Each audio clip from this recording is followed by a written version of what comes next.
السلام علیکم ورحمۃ اللہ وبرکاتہ۔ الحمد للہ وکفیٰ وسلام علی عبادہ الذین اصطفیٰ اما بعد۔ قال اللہ تبارک وتعالی فی القرآن الکریم بعد اعوذ باللہ من الشیطان الرجیم بسم اللہ الرحمن الرحیم۔ سبحان الذي أسرى بعبده ليلا من المسجد الحرام إلى المسجد الأقصى الذي باركنا حوله لنريه من آياتنا إنه هو السميع البصير صدق الله مولانا العلي العظيم۔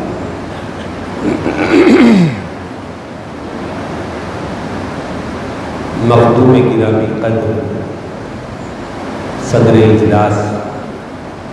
حضرت مولانا محمد اسلم جاوید القاسمی مدظلہ العالی، مجلس میں تشریف فرما دیگر معزز علماء کرام اور میرے بہت ہی قابل احترام دینی اور ایمانی بھائی،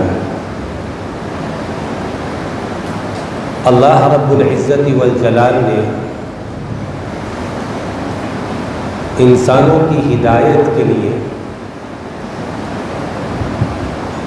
انبیاء کا جو سلسلہ حضرت سیدنا آدم علی نبینا علیہ السلام سے شروع فرمایا تھا، اس سلسلے کی آخری کڑی، اس کا منتہا ہے ہمارے آقا و مولا جناب محمد الرسول اللہ صلی اللہ علیہ وسلم۔ آپ اللہ کے آخری نبی، آپ کے بعد اب دنیا کے اندر کوئی نبی آنے والا نہیں ہے، سب سے آخر میں اللہ نے آپ کو اس دنیا کے اندر بھیجا، آپ کی امت بھی سب سے آخر میں آئی، لیکن اللہ نے اس امت کے ساتھ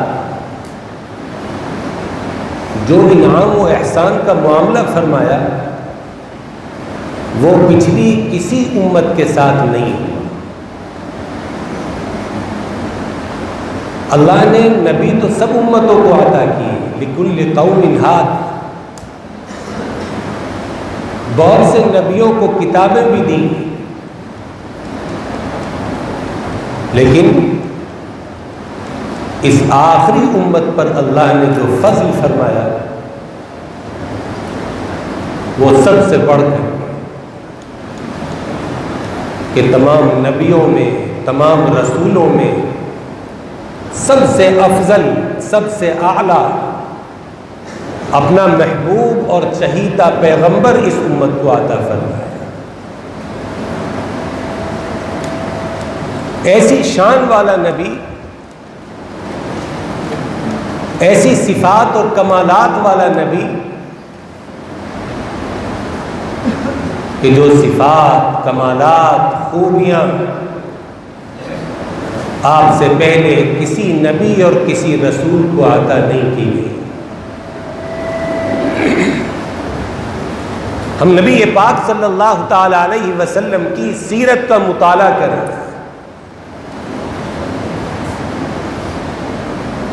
گھنٹے دو گھنٹے میں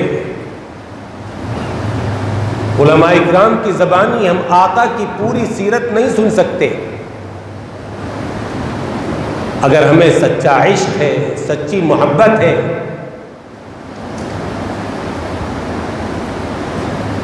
تو ہمارے لیے ضروری ہے کہ سیرت کی کوئی معتبر کتاب خرید کر کے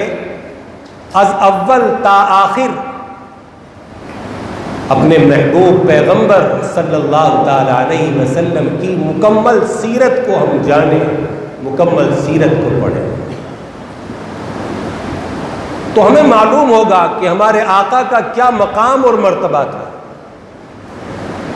اللہ تعالیٰ نے کیسی خوبیاں آپ کے اندر ودیعت فرمائی تھی، کن کمالات سے آپ کو نوازا تھا۔ حسن یوسف دم عیسیٰ ید بیضا داری، شاعر کہتا ہے حسن یوسف دم عیسیٰ ید بیضا داری آنچ خوباں ہم دارند تو تنہا داری. پچھلے تمام نبیوں کو اللہ نے جو کمالات عطا کیے تھے، جو صفات عطا کی تھیں، جو خوبیوں سے نوازا گیا تھا، وہ تمام کمالات اور صفات اللہ نے جمع کر دی تھیں ہمارے آقا جناب محمد الرسول اللہ صلی اللہ علیہ وسلم.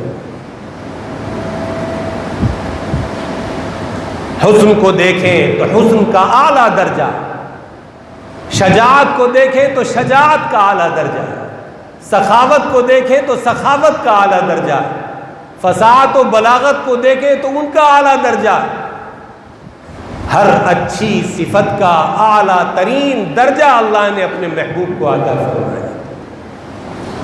اور آپ کی ذات گرامی کو ہر عیب سے، ہر نقص سے، ہر خامی اور ہر کمی سے مبرہ، مزکہ اور پاک پیدا کیا گیا تھا. یہ نبی پاک علیہ السلام کی سیرت ہمیں بتاتا ہے. اور آپ علیہ السلام کو اللہ نے وہ آخری مرتبہ عطا فرمایا جو کسی انسان کو عطا کیا جا سکتا ہے. اس سے اونچا کوئی درجہ اور رتبہ ہی نہیں ہو سکتا. آپ جانتے ہیں کہ جب مکے والوں نے آپ کے اوپر انتہائی ظلم و ستم کے پہاڑ توڑے اور آپ کے جانثاروں کو بے پناہ ستایا گیا، جس سے آپ کبیدہ خاطر ہوئے، آپ کا دل غمگین ہوا،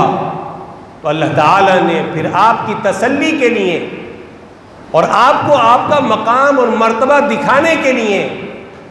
وہ سفر کرایا جس کو ہم سفر معراج کہتے ہیں، جس سے نبی کریم علیہ السلام کی عظمت کا اندازہ ہوتا ہے، آپ کے مقام رفعت کا اندازہ ہوتا ہے کہ اللہ کی نگاہ میں آپ کا کیا مقام اور مرتبہ تھا، کیا رتبہ تھا، کہ سارے انسانوں میں وہ رتبہ کسی کو نصیب نہیں ہوا جو رتبہ اس سفر معراج میں اللہ نے عطا فرمایا ہمارے آقا جناب رسول اللہ صلی اللہ علیہ وسلم. اس لیے کہ بعض روایتوں سے پتہ چلتا ہے کہ آپ عرش پر بھی پہنچے، اور ورنہ سدرۃ المنتہا کے آگے نکل جانا یہی ایک انسانی ترقی کے لیے اور کیا کم ہے کہ جہاں جبریل امین بھی عاجز اور بے بس ہو گئے ہو اور انہوں نے بھی معذرت کر لی ہو کہ یا رسول اللہ اب اس سے آگے میں قدم نہیں بڑھا سکتا، اگر اس سے آگے میں نے ایک قدم بھی بڑھایا تو میرے پر جل کر کے راکھ ہو جائے. یہ تو آپ ہی کا مقام ہے، اب آگے چلیے، آپ آگے تشریف لے جائیے. چنانچہ ہمارے آقا اس سدرۃ المنتہا سے آگے بڑھے اور اللہ تعالیٰ کے عرش کے انتہائی قریب ہوئے، اور پھر اللہ تعالیٰ اور نبی کریم علیہ السلام ہم کلام ہوئے. اللہ نے اپنے کلام سے مشرف فرمایا ہمارے آقا صلی اللہ تعالیٰ علیہ وسلم کو. تو میرے عزیز دوست اور بزرگوں، یہ سفر معراج نبی کریم علیہ السلام کی عزت، آپ کی عظمت اور آپ کی رفعت کو بتانے کے لیے کافی ہے، اور انسانوں پر آپ کے مرتبے اور مقام کو ظاہر کرنے کے لیے کافی ہوگا. اس سفر کی بڑی تفصیلات ہیں، کس طرح سے آپ کو مکہ مکرمہ سے براق کے ذریعے سے بیت المقدس لے جایا گیا، اور وہاں حضرات انبیاء، حضرت آدم سے لے کر کے حضرت عیسیٰ تک تمام نبیوں اور رسولوں کی امامت کرائی گئی، تاکہ انبیاء اور رسول کو بھی معلوم ہو جائے کہ ہمارے امام، ہم سب کے پیشوا قدوہ حضرت امام الانبیاء حضرت محمد الرسول اللہ صلی اللہ علیہ وسلم. اور پھر وہاں سے پھر آگے معراج کا سفر شروع ہوا. جبریل ساتھ ہیں، ہر آسمان پر فرشتے موجود ہیں، کوئی نہ کوئی نبی آپ کے استقبال کے لیے موجود ہیں. ایک آسمان پار ہوتا ہے، دوسرا پار ہوتا ہے، انبیاء سے ملاقاتیں ہوتی چلی جاتی ہیں، اور پھر آپ اوپر پہنچتے ہیں تو جنت کا معائنہ کرایا جاتا ہے، جہنم کا معائنہ کرایا جاتا ہے، آپ کی خدمت میں توبہ پیش کیا جاتا ہے. یہ عجیب و غریب سفر تھا جس سے نبی کریم علیہ السلام مسرور ہوئے، اور آپ کے دل پر کفار کے ستانے کی وجہ سے آپ کے دل میں جو تنگی پیدا ہو گئی تھی اور آپ کے اندر کبیدگی آ گئی تھی، اللہ نے وہ ساری اس سفر کے ذریعے سے دور فرمائی۔ اس کے علاوہ اگر آپ تفصیل سے سیرت پڑھیں تو آپ کے دوسرے کمالات کا بھی اندازہ ہوگا،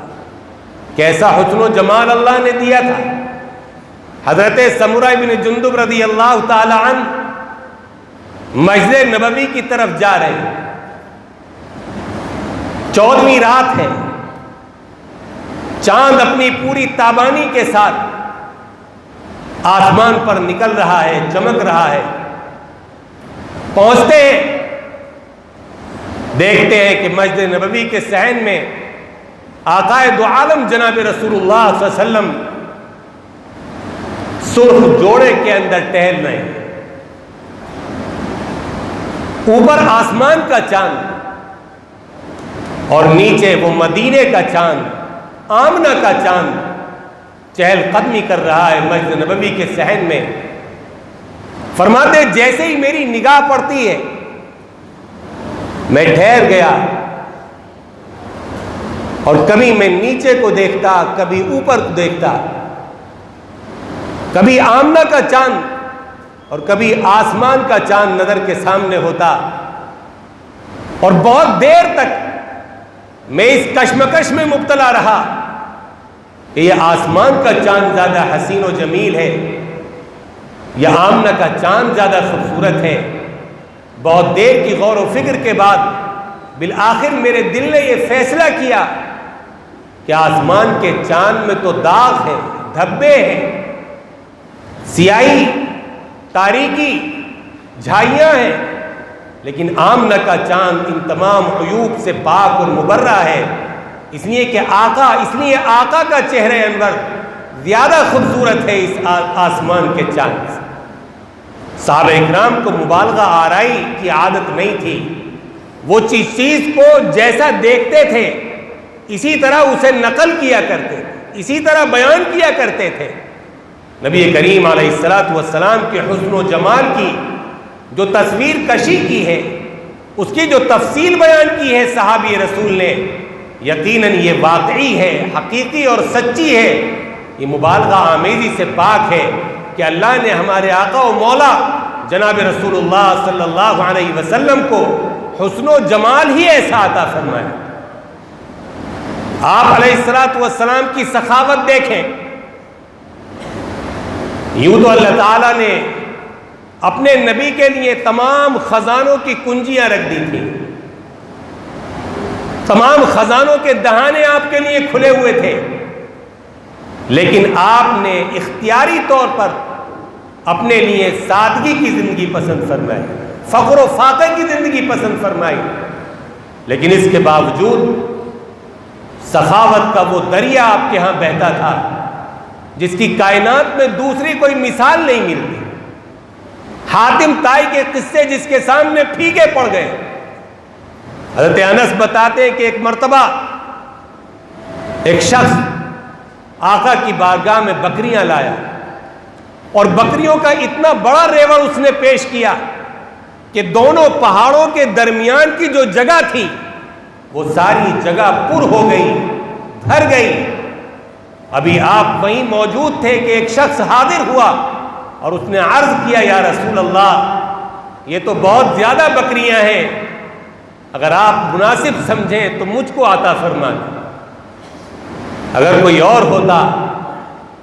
تو گھور کر کے اس شخص کے چہرے کو دیکھتا کہ اتنی ساری بکریاں، شرم نہیں آ رہی کہتے ہوئے، اتنے لوگوں کا حصہ، کتنے لوگوں کا اس میں کام چل جائے گا، کتنوں کا فقر و فاقہ اور تنگ دستی دور ہو جائے گی، اور تو اکیلا سوال کر رہا ہے اتنی بکریوں کا۔ لیکن نہیں، اس نے ادھر سوال کیا اور نبی کریم علیہ السلام کا دریائے سخاوت جوش میں آیا، اور آپ نے صحابہ سے فرمایا کہ دے دو بھائی، یہ ساری بکریاں اسے دے دو۔ وہ آگے بڑھا اور وہ ساری بکریوں کا ریوڑ، اسے پریشانی ہوئی، مشکل پیش آئی، لیکن ہانپتا ہوا لے گیا دربار نبوت سے۔ جب اس نے یہ سخاوت کا دریا بہتے ہوئے دیکھا تو اپنے قبیلے جا کر کے اعلان کیا کہ لوگوں، محمد کی سخاوت ایسی ہے کہ اگر تم اسلام لے آؤ گے تو کبھی تنگ دستی کے شکار نہیں ہوگے، فقر و فاقے سے مجبور نہیں ہوگے۔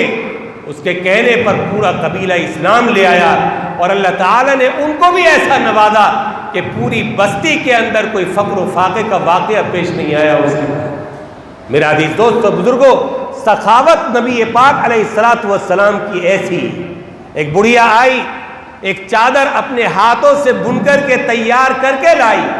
آقا علیہ السلام کو اس وقت چادر کی ضرورت بھی تھی، اور آ کر کے اس نے پیش کی، یا رسول اللہ، یہ چادر خود آپ کے لیے میں نے اپنے ہاتھ سے تیار کی ہے۔ نبی کریم علیہ الصلوۃ والسلام نے محبت سے اس کو قبول فرمایا، اسی وقت گھر کے اندر تشریف لے گئے اور اس کو زیب تن کر کے پہن کر کے واپس آئے۔ حضرت عبد الرحمن ابن عوف رضی اللہ عنہ، مشہور صحابی، خدمت میں موجود تھے، کہنے لگے یا رسول اللہ یہ چادر تو مجھے دے دیجئے۔ اللہ کے رسول دوبارہ گھر میں تشریف لے گئے، اس چادر کو اتارا جس کا آپ نے تہبند بنا لیا تھا، اور فوراً لا کر کے عبد الرحمن ابن عوف کے حوالے کر۔ صحابہ اکرام کو حالانکہ ناگوار گزرا ان کا یہ سوال، لیکن جب بعد میں انہوں نے بتایا کہ میں نے یہ چادر استعمال کرنے کے لیے دنیا میں نہیں لی ہے، بلکہ اس لیے لی ہے کہ جب میں انتقال کر جاؤں تو اس کا کفن مجھے دیا جائے۔ آقا کے جسم اطہر سے مس ہوئی ہے، لگی ہوئی ہے یہ چادر، بابرکت اور متبرک چادر ہے، اگر اس میں مجھے کفن دے دیا جائے گا، مجھے امید ہے، توقع ہے کہ میری مغفرت ہو جائے گی۔ اس امید پر انہوں نے چادر مانگی تو صحابہ اکرام کو بھی رشک آیا، پھر سب کی بولتی بند ہو گئی۔ تو میرا عزیز دوستو، بزرگوں، ضرورت تھی اس چادر کی آقا دو عالم صلی اللہ علیہ وسلم کو، لیکن ایک صحابی نے خواہش ظاہر کی، آپ نے ذرہ برابر نہیں کیا، فوراً اسے پیش کر۔ حضرت انس فرمایا کرتے تھے ہم نے کبھی آقا کے دربار میں نہیں کہتے ہوئے ہی نہیں دیکھا، کوئی بھی سائل آ گیا، کسی وقت بھی آ گیا، آقا علیہ السلام کبھی انکار نہیں فرمایا کرتے تھے۔ ایسا بھی ہوا کہ گھر میں معمولی سا کھانا ہے جو گھر والوں کے لیے بھی کافی نہیں ہے، اور اتنے میں کوئی سائل اور فقیر دروازے پر آ کر کے سوال کر گیا تو آقا نے سارا کھانا اٹھا کر کے اسے دے دیا، خود بھی فاقہ کیا اور اپنے گھر والوں کو بھی فاقے کے ساتھ سلا دیا۔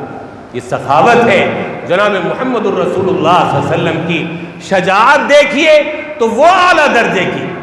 احد کے اندر جس وقت مسلمان دونوں طرف سے گھرے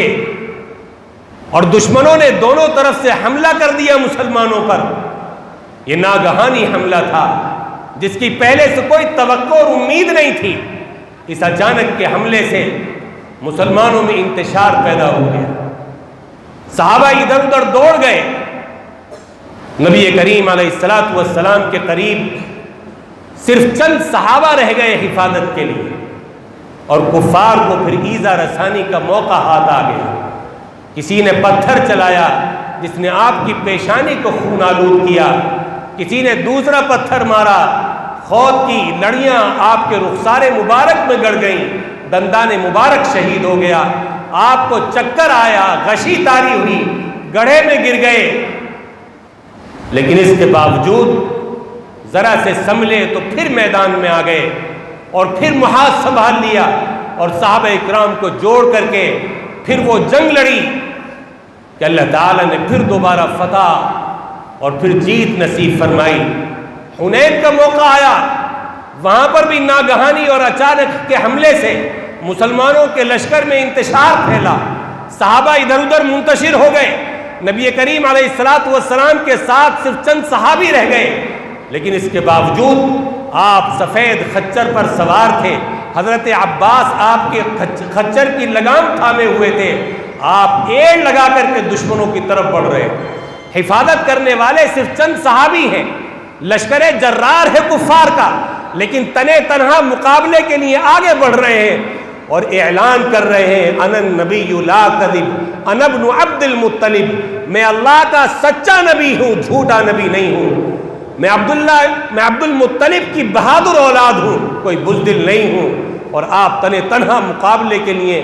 آگے بڑھتے ہیں، ثابت قدم رہتے ہیں اس وقت جب سب کے قدم لرز جاتے ہیں، بڑوں کے قدم ڈگمگا جاتے ہیں، اس وقت بھی نبی پاک صلی اللہ علیہ وسلم کے پائے ثبات میں، آپ کے قدموں میں کوئی لرزہ محسوس نہیں ہو۔ مدینہ منورہ میں ایک مرتبہ آواز آئی، رات کا وقت تھا، لوگ سو گئے تھے، ایسا لگا جیسے کسی دشمن نے حملہ کر دیا ہو، ڈکیتوں کا کوئی قافلہ آ گیا ہو۔ نبی کریم علیہ السلام نے حضرت طلحہ کا گھوڑا لیا اور ننگی کمر پر سوار ہو کر کے اکیلے آپ جنگل کی طرف نکل گئے اور پورے مدینے کا چکر لگا کر کے آپ آ گئے۔ صحابہ کرام اپنے گھروں سے نکل کر کے ادھر آواز کی طرف بڑھ رہے تھے، حالانکہ نبی پاک صلی اللہ علیہ وسلم اکیلے ہی چکر لگا کر کے واپس آ رہے تھے، اور فرمایا کہ ڈرو مت، جاؤ سو جاؤ، کچھ نہیں۔ چنانچہ صحابہ اکرام کو مطمئن فرمایا اور صحابہ اکرام کو ان کے گھروں میں بھیج کر کے اللہ کے رسول نے اطمینان کے ساتھ سلایا۔ کوئی ڈر نہیں، کوئی خوف نہیں، تنے تنہا اکیلے ننگی کمر پر بیٹھ کر کے گھوڑے کی دشمنوں کی طرف چل۔ وہی شخص ہمت کر سکتا ہے جس کو اللہ تعالیٰ نے شجاعت کا خاص حصہ عطا فرمایا، حظ وافر عطا فرمایا۔ ہمارا عقیدہ ہے تو دنیا انسانیت میں سب سے زیادہ شجاع، سب سے زیادہ بہادر اگر کوئی پیدا ہوا تو جناب محمد الرسول اللہ صلی اللہ علیہ وسلم تھے۔ صدیق اکبر رضی اللہ تعالیٰ عنہ غار ثور میں ہے، کفار ڈھونڈتے ڈھونڈتے اوپر آ گئے، صدیق اکبر گھبرانے لگے، کہنے لگے یا رسول اللہ اگر ان کافروں نے ذرا سا نیچے دیکھ لیا تو ہم پکڑے جائیں گے۔ آپ نے فرمایا لا تحزن ان اللہ معنا، اے صدیق گھبراؤ مت، غم مت کرو، جن دو کے ساتھ تیسرا اللہ ہو ان کے بارے میں تمہارا کیا خیال ہے؟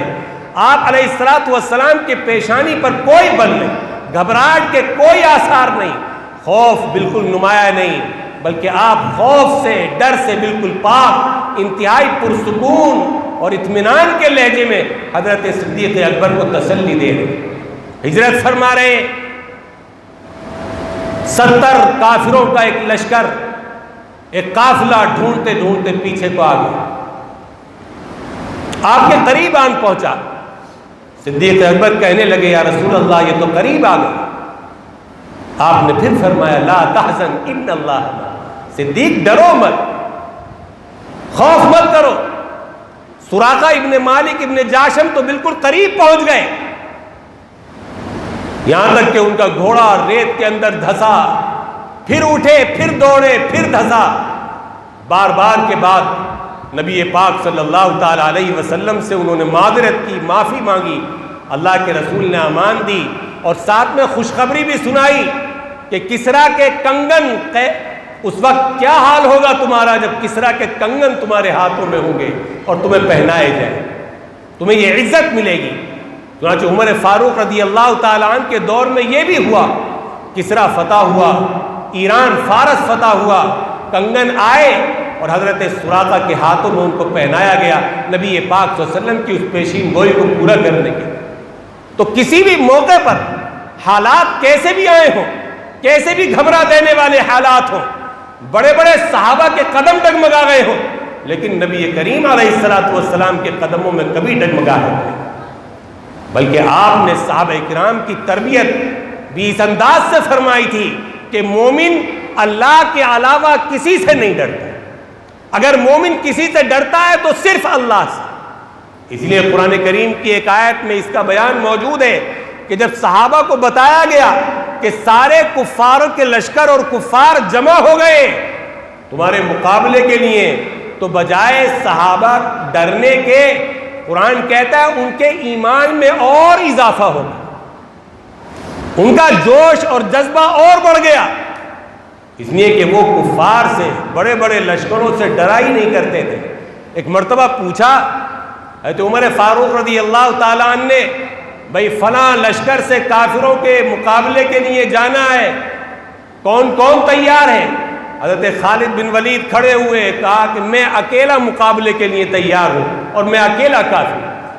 فرمایا وہ بہت بڑا لشکر ہے، فرمایا کچھ بھی ہو میں اکیلا کافی ہوں۔ یہ ہمت تھی صحابہ اکرام رضوان اللہ علیہم اجمعین کی، اور یہ بے خوف اور نڈر بنایا تھا ان کو تربیت نے جناب محمد الرسول اللہ صلی اللہ علیہ وسلم کی، اور جس کی تربیت نے دوسروں کو نڈر بنا دیا ہو وہ کتنا بے خوف اور نڈر ہوگا، اس سے خود آپ اندازہ لگائیں۔ اس لیے آج جو خوف کا ماحول ہمارے ملک میں پیدا کیا جا رہا ہے، یاد رکھیے یہ ایمان والوں کی شان نہیں ہے۔ اس سے گھبرانا، ڈر جانا، خوف زدہ ہو جانا، اپنے دلوں کے اندر خوف کی نفسیات پیدا کر لینا، یہ ایک ایمان والے کی شان نہیں ہے، بلکہ ہمارا حال تو وہ ہونا چاہیے جو ہمارے آقا جناب رسول اللہ صلی اللہ علیہ وسلم کی سیرت ہمیں بتاتی ہے، جو صحابہ اکرام کی سیرت ہمیں بتاتی ہے کہ جب ان کو اس طرح کی خبریں ملتی تھیں تو ان کی ہمت، جرأت اور حوصلہ اور زیادہ بلند ہو جاتا تھا، اور ان کے ایمان میں اور زیادتی اور اضافہ ہو جاتا۔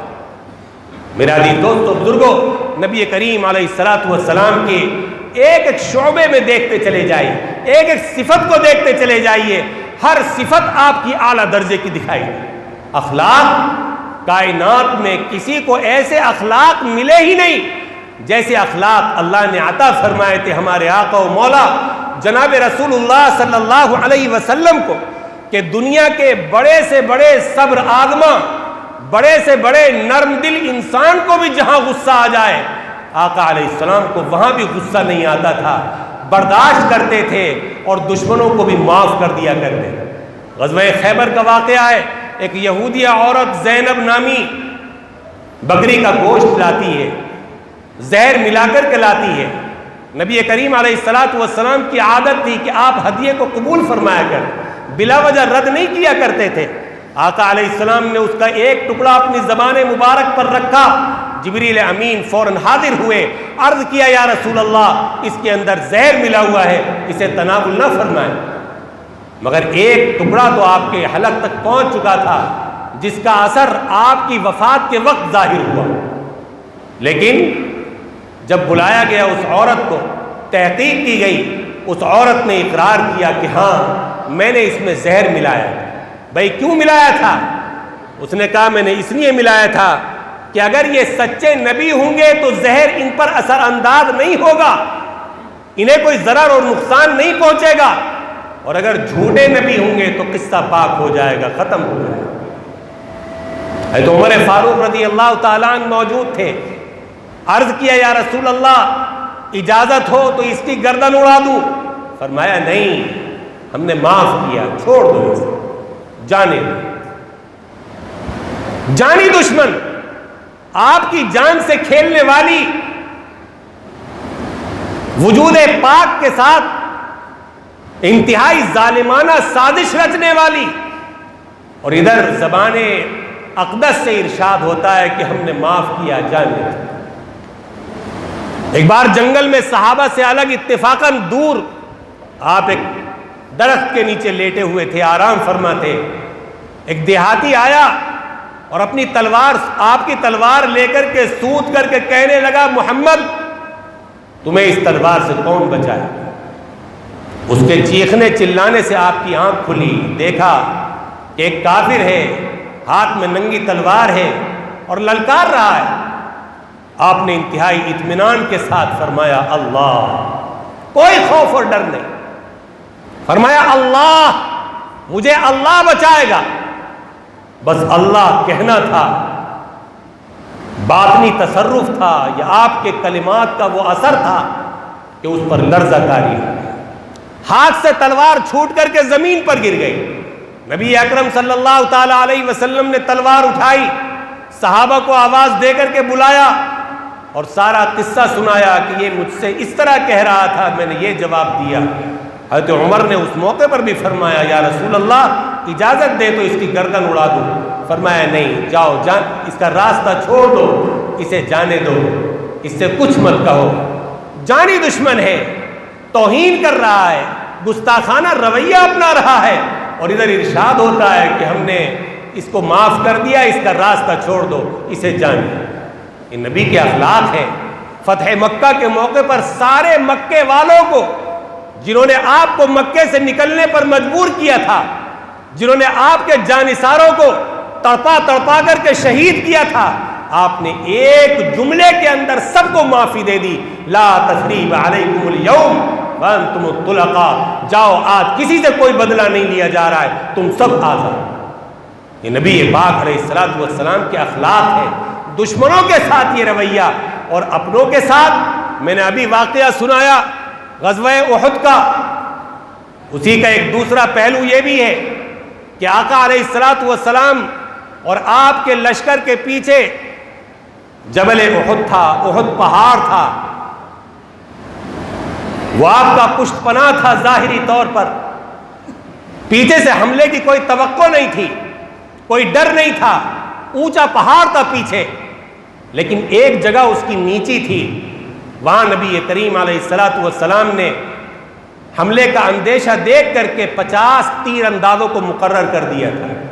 عبداللہ ابن جبیر کو ان کا امیر مقرر فرمایا تھا اور فرما دیا تھا کہ تم جنگ کا حال کچھ بھی ہو، کسی کی طرف بھی پالا جائے، لیکن تمہیں اس جگہ سے نہیں ہٹنا، تم یہیں کھڑے رہنا۔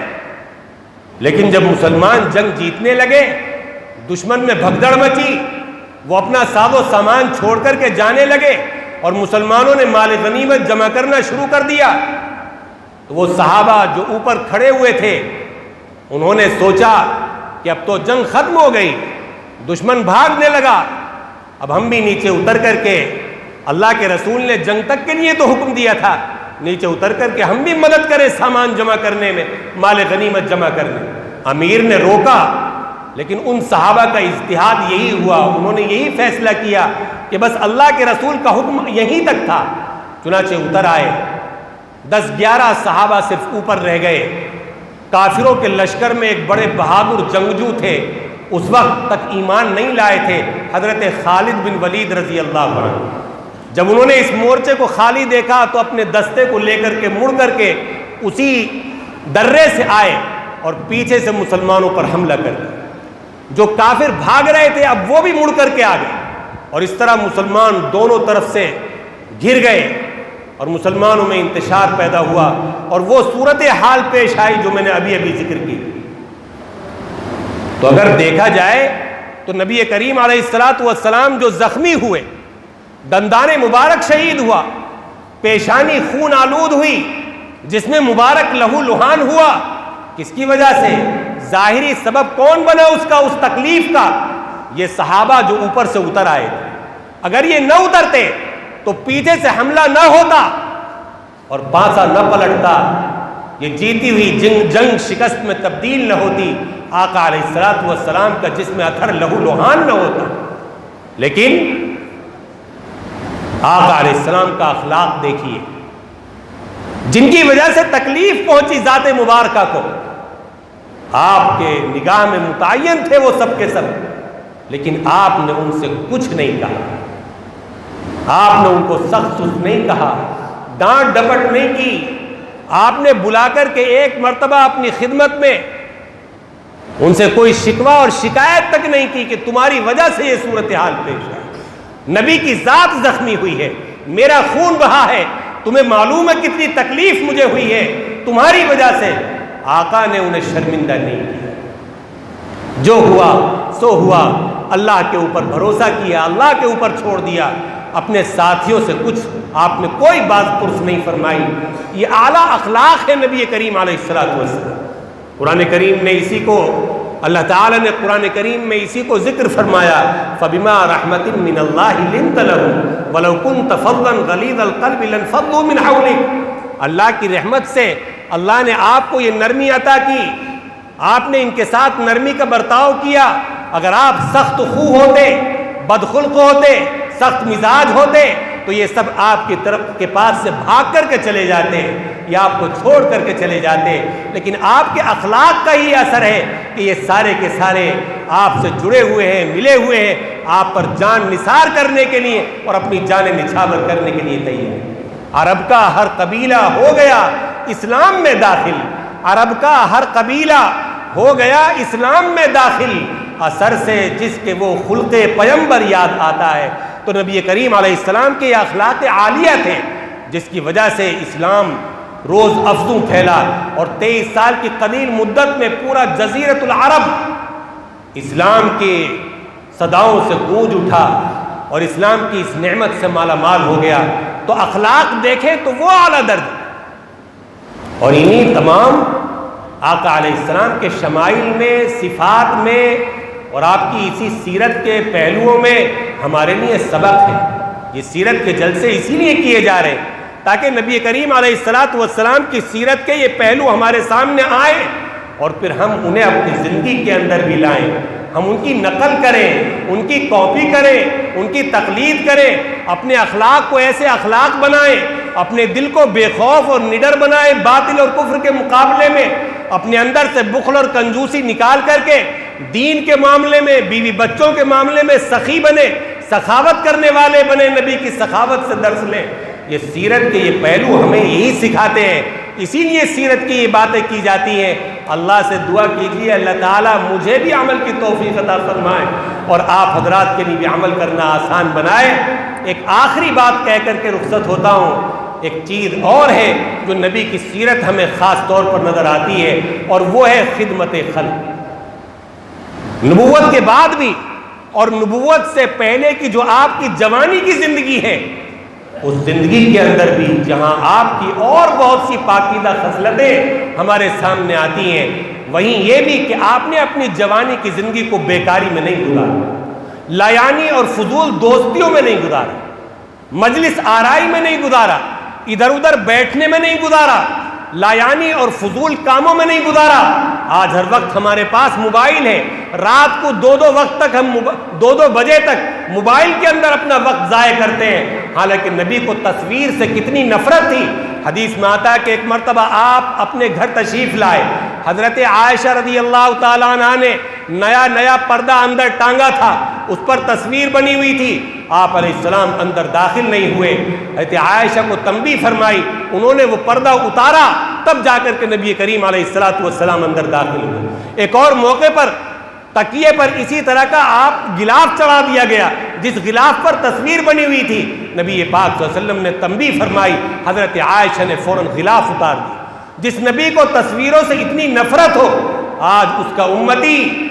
ہر وقت سیلفیاں کھینچنے میں لگا ہوا ہے، فضول تصویریں بنانے میں لگا ہوا ہے، ایک دوسرے کی تصویروں کو ایک دوسرے تک پہنچانے میں لگا ہوا ہے۔ اس کے علاوہ کوئی کام ہمیں نہیں رہ گیا ہے۔ جو موبائل اٹھا کر کے دیکھیے، فضول کی ریلیں بنا کر کے ڈالی جا رہی ہیں اور اپنی جوانی کا قیمتی وقت اس میں ضائع کیا جا رہا ہے۔ نبی کریم علیہ السلام کی جوانی ان تمام فضول اور لایانی کاموں سے پاک دامنی کی جوانی، عفت کی جوانی، ذمہ داری اور مشن والی جوانی۔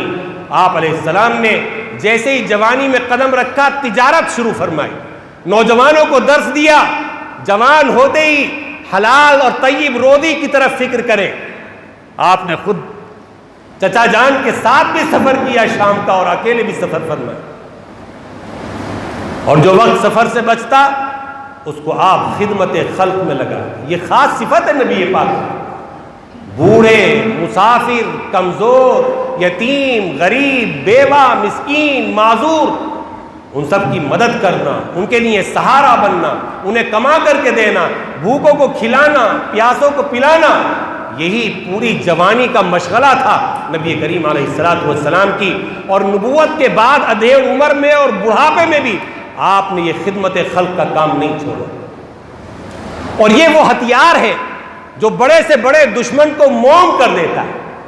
جو غیروں کو اپنا بنا دیتا ہے۔ اس لیے آج ہمیں بڑھ چڑھ کر کے خدمت خلق کو اپنا شعار بنانا چاہیے، مشغلہ بنانا چاہیے، اور اس کے لیے فنڈ کے لیے کمیٹیاں قائم کر کے، فنڈ جمع کر کے غریبوں، یتیموں، بیواؤں، مسکینوں کی خبرگیری کرنا چاہیے۔ نبی کریم علیہ السلام کا ایک واقعہ سناتا ہوں۔ نکلے ہیں بلال حبشی اور سلمان فارسی کے ساتھ، راستے میں باہر نکلے تو دیکھا ایک بوڑھی اماں کھڑی ہوئی رو رہی، پوچھا کیا بات ہے؟ کہنے لگی میں ایک یہودی عورت کی باندھی ہوں، اس نے 5 دینار کا مجھے تیل لینے کے لیے بھیجا تھا، میں نے تیل خریدا، سر پر رکھ کر کے چلی، اچانک ٹھوکر لگی، برتن نیچے گرا، تیل سارا اڑل گیا، بہہ گیا، اور ریتیلی زمین تھی، ریت نے سارا میرا تیل پی لیا۔ اب مجھے ڈر ہے، بڑی سخت مزاج ہے میری مالکن وہ یہودی عورت، جب میں گھر خالی ہاتھ جاؤں گی وہ میری درے سے خبر لے گی، میرے اوپر کوڑا برسائے گی، میری ہڈیاں بوڑھی ہو چکی ہیں، اب پٹائی برداشت نہیں کر پاتی، اسی فکر میں کھڑی ہوئی رو رہی ہوں کہ آخر کیا کروں، گھر کیسے جاؤں۔ نبی کریم علیہ السلام نے اس کا واقعہ سنا، قصہ سنا، بلال حبشی کو حکم دیا کہ بلال جاؤ 5 دینار دوڑ کر کے گھر سے لاؤ۔ بلال حبشی دوڑے دوڑے گئے، 5 دینار لے کر کے آئے، آقا علیہ السلام نے تیل خریدوایا، اس عورت کو دیا کہ جاؤ اب یہ تیل لے جاؤ، اپنی مالکن کو یہ دے دینا 5 دینار کا تیل۔ لیکن وہ پھر رونے لگی، فرمایا اب کیا بات ہوئی؟ کہنے لگی کہ مار تو اب بھی پڑے گی۔ بھئی اب کیوں پڑے گی؟ کہنے لگی دیر جو ہو گئی، اب اس بات پر مارے گی کہ تو اتنی دیر میں کیوں لو۔ فرمایا کیا چاہتی ہوں؟ کہنے لگی میں یہ چاہتی ہوں کہ آپ میرے ساتھ چل کر کے ان سے بات کریں، آپ سفارش کر دیں کہ وہ مجھے نہ مارے۔ ایک نوکرانی، معاشرے میں اس کی کوئی حیثیت نہیں، 2 کوڑی کی عورت سماج کے حساب سے، لیکن اللہ کے رسول کی نگاہ میں ہر انسان کی کتنی قدر و قیمت تھی۔ غریبوں، مزدوروں، بے کسوں اور بے سہاروں کا کیا مقام تھا آپ کے ہاں؟ آپ فوراً راضی ہو گئے، کہا چلیے، لے چلیے آپ کو، اور پورے مدینے کی گلیاں پار کرا دی پیدل ہی۔ مدینہ گزر گیا، آبادی ختم ہوئی، جنگل آ گیا،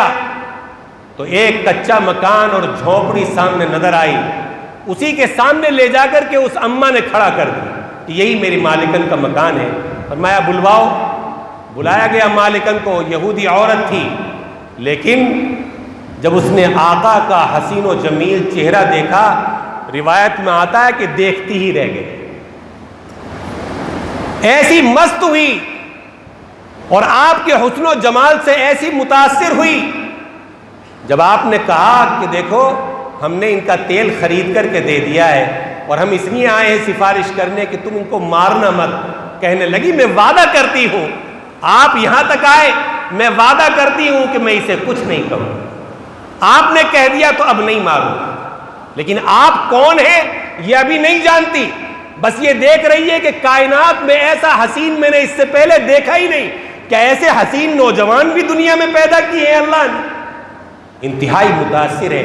نبی کریم علیہ السلام نے سفارش کی، اس نے وعدہ کر لیا، آپ واپس جانے لگے تو اس یہودی عورت نے بلال حبشی کا ہاتھ آ کر کے پکڑا اور کہا کہ یہ تو بتاؤ کہ یہ ہے کون؟ بلال حبشی نے پوچھا تم نہیں جانتی؟ کہا نہیں میں نہیں جانتی۔ کہا یہی تو ہیں جنہیں اللہ نے اپنا آخری نبی بنا کر کے مکے میں بھیجا ہے۔ کہا اچھا یہی محمد ہے؟ کہا یہی محمد ہے۔ کہنے لگی یہ میری نوکرانی کی سفارش کرنے کے لیے یہاں تک چلے آئے، یہ جھوٹے نہیں ہو سکتے۔ ایسی متاثر ہوئی آپ کی اس خرد نوازی سے کہ کہنے لگی بلاؤ انہیں واپس، مجھے کیوں محروم کیے جاتے ہیں، میں بھی ان کا کلمہ پڑھنا چاہتا ہوں۔ آقا واپس تشریف لائے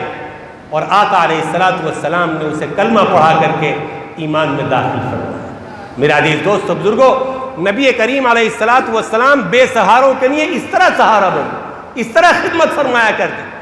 بڑی لمبی چوڑی تفصیل ہے، بے شمار واقعات ہیں، وقت بہت زیادہ ہو گیا۔ اللہ سے دعا کیجیے اللہ تعالیٰ سیرت کے ان پہلوؤں کو ہماری زندگی کے اندر بھی پیدا فرما دے، ان کی کچھ جھلکیاں ہمیں بھی نصیب فرما دے، خاص طور سے خدمت خلق کا اللہ ہمارے دلوں میں جذبہ بیدار کر دے اور ہمیں بھی اس راستے پر چلا دے۔ اس جلسے کو